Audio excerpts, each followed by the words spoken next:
Catrice, I thought you weren't gonna make it for the wedding. Boses ng mami ni Charlie mula sa likuran ang nagpalingon sa aming dalawa.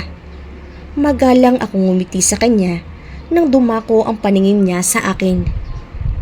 I won't miss it for the world, tita. Masayang sagot niya saka siya humalik kay Mami Elena. Ang bilis nagbago ng hitsura ng mukha niya. Kanina lamang ay akala mo ay lalamon ng tao. Oh, by the way, I think you've already met Christina. Isn't she very lovely? Masuyong tanong ni Mami Elena na sinuklian ko ng matamis na ngiti. Kitang-kita ko ang inis na gumuhit sa mga mata ni Catrice na mabilis ding naglaho nang bumalik ang tingin ng mami ni Charlie sa kanya. Ang plastic. Of course, tita. We were talking before you spotted us. Malambing na sagot nito. Tinawag ni Mami Elena si Charlie para lumapit sa amin at sumunod naman ito kaagad. Hey, Catrice, I'm glad you made it. Masayang bati ni Charlie at agad namang sumalubong ng yakap si Catrice. Ewan ko kung bakit, pero nainis ako sa ginawa niya. Nalusaw ang nararamdaman kong pagkairita nang ipulupot ni Charlie ang kaliwang kamay niya sa bewang ko. This is my lovely wife, Christina. Baby, this is my cousin, Catrice. She is the adopted daughter of my mom's sister. Ang matamis at excited na ngiti ni Catrice ay napalitan ng alanganin at mapagkunwaring tingin. Kita ko ring saglit siyang nagbaba ng tingin sa kamay ni Charlie na nakayakap sa akin. Yeah, by the way, I really miss you, Charlie. I miss our bonding and night outs together. Sabi nito at ipinulupot pa ang kamay sa bisig ni Charlie kaya nabitawan ako nito. Parang medyo nagulat din ang asawa ko sa ginawa niya. Pero binaliwala na lamang ito. Siya, sige na. At maiwan ko muna kayo. Nagsisiuwi na kasi ang mga bisita natin. Nagmamadaling paalam ng mami ni Charlie at tumango lamang kami bilang pagsang-ayon sa kanya. Well, we can still do it once in a while. Sagot naman ni Charlie.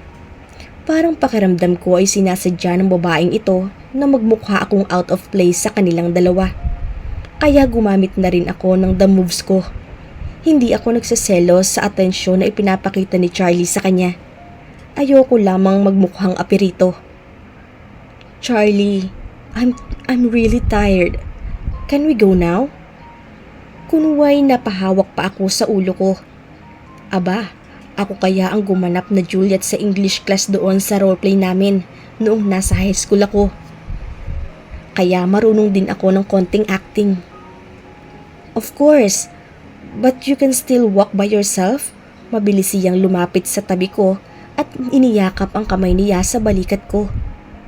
She doesn't look that exhausted naman, Charlie.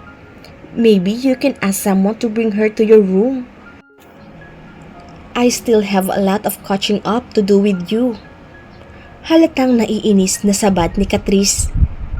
Kaya medyo umungal ako na animoy may kung anong masakit at isinandal ko ang ulo ko sa balikat ni Charlie. Ramdam ko na naman ang pag-aalala nito, kaya lihim akong napangiti. I'm sorry, Catrice, but I think my wife really needs to rest now. We can talk some other time, so for now, please excuse us. Tugon ni Charlie sa kanya. At bago pa siya makareact, ay inalalayan na ako ni Charlie papasok sa hotel. Nang lingunin ko si Catrice, ay matalim ang pagkakatitig nito sa akin. Pero nginitian ko lamang siya. Nang tuluyan na kaming makarating sa suite na nakalaan sa amin ay bigla naman akong kinabahan at napanganga sa inabutan namin. Pagbukas ng pinto ay may mga red rose petals sa sahig hanggang sa kama. Maging ang sofa ay napapalibutan din ng mga petals.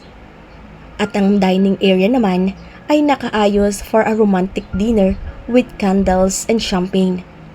At nang lingunin ko si Charlie ay may hawak na itong isang bouquet ng pink roses. At ang ganda ng ngiti niya. 100 roses for my beautiful wife. Nakangiting sambit nito. Ang bilis ng tibok ng puso ko at halos mabingi na ako rito. I accepted the flowers. Anong mayroon? Bakit bigla yatang naging sweet ang lalaking ito? Thanks, I said and inhaled the scent of the flowers. Pink roses are my favorite.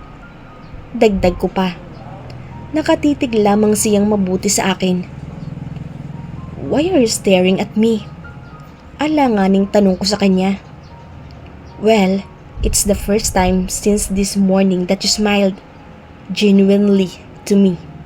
Seryosong sagot niya. Aaminin kong medyo nayinig ang mundo ko sa pag-surprise niyang ito. Hindi ko inaasahan na maghahanda pa siya ng ganito after what happened earlier. Or baka talagang pinagplanuhan lang. Either way, I'm still grateful. I know you really do not like to be married to me. But all I'm asking is for you to give this marriage a chance. Parang nagsusumbong sambit niya o nagsusumamong sambit niya. Halo-halong emosyon ang makikita sa mga mata niya pero tinamaan naman ako sa sinabi niya. How? Wala sa sariling usal ko. Pakiramdam ko kasi ay nalulunod ako sa mga titig niya. You used to smile brightly to me. You used to like me. Hirap na pahayag niya. And yes, that's true. One of my happiest days before this marriage thing came to picture is the ones I spent with him. But those were the days when I treated him as my older brother. It's because I thought of you as a very close friend and a brother. Pag-amin ko. Then, what do you want me to do? Tanong niya. Seryoso pa rin ang mukha niya. Medyo nabuhol tuloy ang dibdib ko sa tanong niya. At parang may munting pag-asang sumilay sa aking puso. Are you really asking me that? Naninigurong tanong ko. Yes. Tonight, I want us to make a deal. So our life together will not be a burden for the both of us. He said. Para akong nabuhayan ng loob sa sinabi niya. Ibig bang sabihin nito ay malaya na akong gawin ang gusto ko as long as hindi makakasira sa relasyon namin bilang mag-asawa? What deal? Gusto ko pa rin itago ang excitement na nararamdaman ko ngayon. Kaya pasimple lamang ang pagtatanong ko. First, I won't force you to have sex with me if you really do not want to. And if there's any major decision we should make, we must consult each other before doing it. And third, I will never tolerate a betrayal. Saad niya. Napangiti na ako ng tuluyan dahil mukhang madali lang naman yung mga kondisyon niya. Deal. Sagot ko kaagad. Sa wakas ay ngumiti na rin ito. But those conditions will start next month. Biglang sabi nito. Next month? Why? Napakunot noong tanong ko sa kanya. Because this whole month will be our honeymoon and you are not allowed to say no about sex for this whole month. Seryosong sabi nito. Napalunok ako sa sagot niya at parang tinabahan. Anong klaseng honeymoon ba ang balak niya at kailangang 1 month? Hindi ba pwedeng 3 days lang? Inayos ko muna ang sarili ko bago pumasok dahil kumalat ang lipstick ko. Hindi ko tuloy maiwasang hindi mapangiti at kiligin. Akala ko ako ang pinakaunang darating sa classroom pero hindi pala dahil may ilan ng kaklase ako na naroon.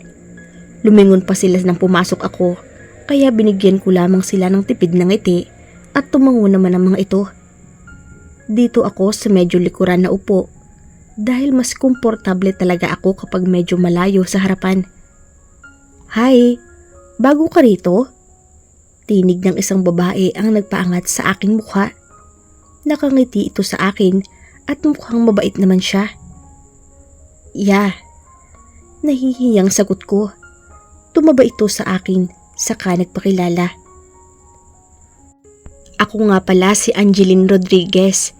Ikaw, anong pangalan mo? Tanong nito. Hindi talaga ako basta-basta nakikipag-usap, lalo kapag hindi pamilyar sa akin. Pero dahil wala akong kakilala rito at mukha namang friendly itong si Angeline, kaya nakipagkilala na rin ako. I'm Christina Morete. It's nice to meet you. Pakilala ko sa sarili ko. Tinitigan ako nito ng mabuti bago nagsalita. Saan school ka galing? Tanong nito. Sa De La Salle. Lumipat lang ako dito dahil nagpalit ako ng kurso. Sabi ko. Tumango-tango ito. Hindi niya inaalis ang pagkakatitig sa mukha ko, kaya medyo nahihiya na naman ako. So, hindi ka talaga taga rito sa Tagaytay? Usisa pa nito. Oo, pero dito na ako nakatira ngayon. Ah, okay. Sige, babalik na ako sa upuan ko kasi baka darating na si Sir mamaya. Maagang pumasok iyon at galit sa mga nalilate. Pagbibigay alam nito. Salamat. Nakangiting saad ko at ngumiti pa ito bago ako iniwan. Ilang minuto pa ang lumipas ay sunod-sunod nang nagsadatingan ang iba ko pang mga kaklase. Bigla tuloy akong kinabahan. Hindi naman na siguro ito katulad nung high school na kailangang magpakilala ng transferee, di ba? I really hate being the center of attention. Napaunat ako sa pagkakaupo nang may umupo sa upuang nasa tabi ko. Kasabay noon ay ang pagdating ng professor namin. Kitang-kita ko ang paglapad ng ngiti ng mga kaklase kong babae nang pumasok ang teacher namin. Matangkad ito, maputi at maganda ang pangangatawan. Angat din ang hitsura nito dahil hindi ito maitatangging mahitsura rin siya. Sa tingin ko ay wala pang 30 ito dahil parang hindi naman nalalayo ang edad niya kay Charlie. Automatikong napayuko ako nang dumako ang tingin nito sa akin. I think we have a new student. Deklara nito at napalingon ang lahat sa akin dahil nasa second to the last row ito nakaupo. Maging ang katabi ko ay ramdam kong nakatitig din sa akin at tila inaantay nila ang sasabihin ko. Kaya dahan-dahang tumayo ako at napilitang magpakilala. Ang lakas ng kabog ng dibdib ko at alam ko ring namumula na sa hiya ang mukha ko. Good morning, sir. Good morning, everyone. I am Christina Morete. Maikling pakilala ko sa kanila at muling umupo. Mabuti na lamang at pagkatapos noon ay nagsimula na agad ang klase. During our lunch, I received a text from him. Hey baby, how's your day? I already miss you. Nawala sa isip ko na wala palang magdadala ng lunch ko ngayon. Ako man ay medyo nalungkot sa sinabi niya. Pero kahit gustuhin ko mang dalhan siya ng pagkain o sabayan siyang kumain, medyo malayo itong school ko sa office niya. May 1 PM class pa naman ako. I miss you too. I love you, baby. Napangiti ako sa reply niya. Kaya sinendan ko na lamang siya ng 3 heart na emojis. Puno ang kantin at kahit sana ko lumingon ay wala nang bakanting upuan o lamesa. Christina, dito. Boses ni Angeline ang narinig ko mula sa gilid malapit sa pintuan. Napangiti ako nang sumenyas itong lumapit ako sa kanila. May 2 babae pa siyang kasama at may 2 pang bakanting upuan sa table nila. Ayokong may kasabay sa kainan na hindi ko kakilala pero wala akong choice kaya tinungo ko ang pwesto nila. Guys, ito si Christina, kaklase ko. Ito naman si Jenna at Maya, mga kaibigan ko. Pero accountancy ang course nila. Pagpapakilala ko nito sa akin at sa mga kaibigan niya. Ngumiti ako sa kanila at ginantihan naman nila ako. Grabe Christina, ang ganda-ganda mo naman. Akala ko kanina artista ka. Sabi ni Jenna at nahihiya akong napangiti sa kanya. Oo nga. Ang ganda. Sama ka na sa group namin. Baka sakaling mahawaan din kami na kagandahan mo. Sang-ayon naman ni Maya. Kayo naman? Pero salamat ha. Nahihiya pa rin ako sa kanila. Napaigtad ako nang biglang may umupo sa tabi ko. "Hi Daniel!" Bati ni Maya sa lalaking biglang sumulpot sa table namin. "Ipakilala niyo naman ako dito sa magandang chicks na kasama niyo." Nagbibirong turuan ito. Pero naaasiwa ako kaya tumingin ako kay Angeline at saka bumulong kung pwede ba kaming magpalit ng upuan. Pumayag naman ito kaagad. "Mukhang allergic sa lalaki ha?" Nilayuan ako kaagad. "Miss Christina, ako nga pala yung katabi mo sa first subject kanina." Sabi nito sa akin at tumango lang ako sa kanya. "Hoy Daniel, tumigil ka nga. Kabago-bago pa lang ni Christina, tinatakot mo na." Singhal ni Angeline sa kanya pero tumawa lamang ito ng malakas. "Naku Christina, huwag mong pansinin iyan. Talagang palabiro lamang iyan pero mabait naman," sabi sa akin ni Jenna. Hindi na ako sumagot at pinagpatuloy ang pagkain. Mukhang malapit sa isa't isa ang apat na ito. Bigla ko tuloy na miss sina Dave at Chloe. Halos ganito rin kami kasaya kapag magkakasama kaming tatlo. Wala naman akong masyadong naging problema sa unang araw. Dahil mababait naman ang mga kaklase ko at kahit papaano ay may ilan na rin akong kakilala. Dumiretso ako sa parking lot para doon na maghintay. Papunta na si Charlie dito para sunduin ako. Naupo muna ako sa bench sa ilalim ng malaking puno ng akasya dahil sobrang open ang parking lot. Pinapanood ko ang ilang mga estudyanteng pauwi na rin habang ang iba ay masayang nakikipagkwentuhan pa sa mga kabarkada nila. Mayroon ding ilan na may kasamang mga boyfriend o girlfriend nila. Bigla ko tuloy na imagine kung ano kayang hitsura namin ni Charlie kung mag-boyfriend pa lang din kami habang nag-aaral. Tapos ganun siya ka-possessive. Araw-araw siguro mayroon siyang kasuntukan. Natawa tuloy ako sa naiisip ko. I decided to dip myself in the bathtub after that conversation with my now husband Charlie. I wanted to relax because I am really tired. Kaya ipinikit ko ang mga mata ko. After more than an hour in the bathroom, lumabas na ako para magbihis.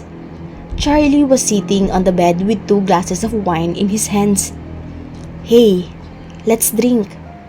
Gusto ko lang mag-celebrate dahil pumayag ka sa kasunduan natin kanina." Mapungay ang mga matang sabi nito. Bigla tuloy akong kinabahan dahil kitang-kita ang matinding pagnanasa sa mga mata niya. Napahigpit tuloy ang hawak ko sa tali ng robe ko. Pero gayon pa man ay tinanggap ko ang basong may wine at tumango sa kanya. "Thank you for being so open-minded with this," sabi ko at nag-toast kami bago tuluyang uminom ng wine. Gumuhit ang mainit at mapait na likido sa lalamunan ko, kaya bahagya akong nasa mid. Natawa siya sa akin. "Hindi ka nga pala umiinom. You are so perfect, Christina." Paanas na sabi nito, saka unti-unting lumapit sa akin, kaya umatras agad ako. Nagulat siya sa ginawa ko. "I thought we already have a deal." Nag-aalangang tanong niya. "Yes." Kinakabahang sagot ko. Nag-iinit na naman ang mga pisngi ko. "Kung ganun, bakit ka lumalayo sa akin?" Parang nagtatangpong tanong niya. Gusto kong matawa sa hitsura niya, pero pinigilan ko ang sarili ko. "Pwede bang mag-shower ka muna bago ka lumapit sa akin?" Ako mismo ay parang ewan ang pakiramdam ngayon. Kaya lang, marami-rami na rin siyang nainom na alak mula pa kanina sa reception at hindi ko type ang amoy noon na humalo na sa katawan niya. "Why? Do I smell bad?" Inosenteng tanong niya na tumaas pa ang kilay habang nakangisi. "No, but you reek of alcohol and I don't like the smell of it." Pag-amin ko sa kanya. Ayoko din talaga ng amoy ng alak sa katawan. I'm just being honest here. Okay then, wifey. Your wish is my command. Sabi nito at yumukod pa na akala mo ay alipin sa kanyang reyna. Hindi ko napigilang mapangiti sa kalokohan niya. May ganitong side din pala itong lalaking ito. Palagi na lamang kasing seryoso na akala mo ipasan niya ang mundo. Wifey? Parang ang corny. But I think I like it. Komento ko, kaya lalo itong ngumiti. My God, ang gwapo niya pala. Lalo kapag ngumingiti ng masaya. Parang ang sarap kurutin ng mga pisngi niya. Ngayon, aaminin ko ng tama si Chloe. Napakakisig talaga ng asawa ko. Kalma, Christina. Huwag mong ilaglag ang sarili mo sa harap niya. Saway ko sa sarili. Really? Then, I'll take my shower now. Kasi baka hindi na ako makapagpigil. Sabi nito at tuluyan nang pumasok sa banyo. Ako naman ay nagsimula ng mag-apply ng lotion sa katawan at moisturizing serum sa mukha at leg ko. Then, bigla akong nakaramdam ng gutom. Hindi pala ako nakakain kanina. Kaya lumapit na ako sa pagkaing nakahain. Mayroong heart-shaped cake, steak, sliced fruits at pasta sa lamesa. Lalong kumalam ang sikmura ko dahil mukhang masarap yung pasta. I started eating hanggang sa hindi ko na namalayan na naubos ko na yung isang serve ng pasta at kalahati ng steak. Saktong naghihiwa ako ng cake nang lumabas sa bathroom si Charlie. He looked so gorgeous and hot. Napalunok ako nang mapatingin sa malapad na dibdib niya na may mga butil pa ng tubig. Then sa abs. Matindi siguro ang workout nito para ma-achieve ang ganyang ka-perfect na katawan. Hindi ko iyan pinapansin noon dahil galit ako sa kanya. Pero ngayon, parang gusto kong paglaruin ang mga daliri ko roon at damahin ang palad ko ang maganda niyang abs. Hey baby, matutunaw na ako sa pagkakatitig mo. Nakangiting sabi nito, kaya mabilis akong nag-iwas ng tingin bago pa bumaba ang mga mata ko sa ano niya. Parang biglang ang halay ko. Ano ba yan? Tumigil ka nga. Bakit? Masama bang tumingin sa'yo paminsan-minsan? Kunwari na iinis kong tanong sa kanya, saka ako umirap at nagsubo ng cake. Pero ang totoo, mukha talaga siyang masarap sa itsura niya ngayon. My gosh! Kailan pa ako naging ganito ka-vulgar mag-isip? Kasalanan niya to. Kasi kung ano-ano ang pinaparanas niya sa akin. You can look at me all you want. I'm your husband. And I'm all yours. Seryosong banggit nito at natigilan ako. Kumislot ang puso ko roon sa I'm all yours. Bakit parang ang sarap pakinggan sa tenga? Bigla tuloy hindi ko alam ang sasagot sa kanya. Hindi ka ba nagugutom? Masarap itong mga pagkain. Pag-iiba ko sa usapan. Hindi ko alam kung bakit, pero parang may lungkot na dumaan sa mga mata niya. Pero ngumiti rin naman siyang muli. Pero sa ibang bagay ako nagugutom. Pili yung sabi nito. Kaya agad na namang namula ang mga pisngi ko. I love it when you blush. Dagdag pa niya. Kaya bumilis pang lalo ang tibok ng puso ko. Lumapit ito sa akin at hinalikan ako sa noo. Are you not done eating yet? He asked in his very sexy bedroom voice. Ang bango-bango niya. Parang ang sarap niyang amoy-amoyin. Not yet. Why? Parang tanga lang na tanong ko sa kanya. Obvious ba, Christina? Hindi naman siguro kayo maglalaro ng jackstone dito, di ba? Hindi ko alam kung anong oras kami natapos. Ang alam ko lang ay naloka ako sa tindi ng stamina niya. Dahil ilang saglit lamang siyang magpapahinga, tapos game na naman siya. Ilang beses ding akala ko ay hindi ko na kaya. Pero kapag nagsimula ng maglakbay ang mga labi at kamay niya sa katawan ko, wala na akong magawa kung di ang pagbigyan siya. Lalo at mismong nagustuhan din ng lahat ang pinaramdam niya sa akin. We did many positions I can't believe possible, which all went down to us obtaining all the pleasure in the world. The last thing I remember before I completely knocked out was that he pulled me for a back hug while whispering words I can no longer recall. He's also kissing and caressing my head, and I'm truly comforted. Kinaumagahan, nagising akong nananakit ang buong katawan ko, lalo na doon sa bandang ibaba. Nang tangkain kong gumalaw, ay saka ko napagtanto na nakapulupot ang kamay niya sa akin habang nakadantay ang isang paa niya sa ibabaw ng mga hita ko.